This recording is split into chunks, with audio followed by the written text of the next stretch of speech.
From this to this.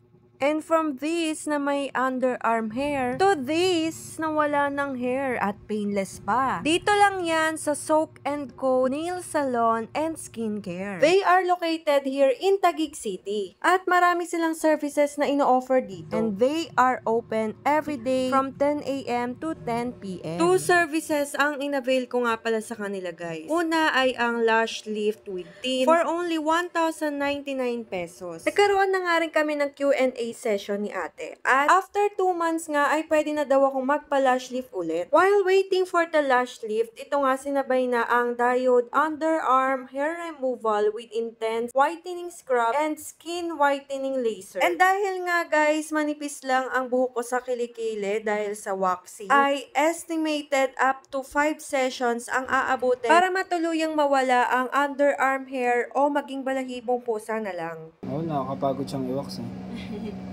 Siya taga-wax. Ayan, Daddy B, dahil napapagod ka ng mag-wax, bigyan mo na ako palagi ng budget para sa Diode underarm hair removal ko, ha.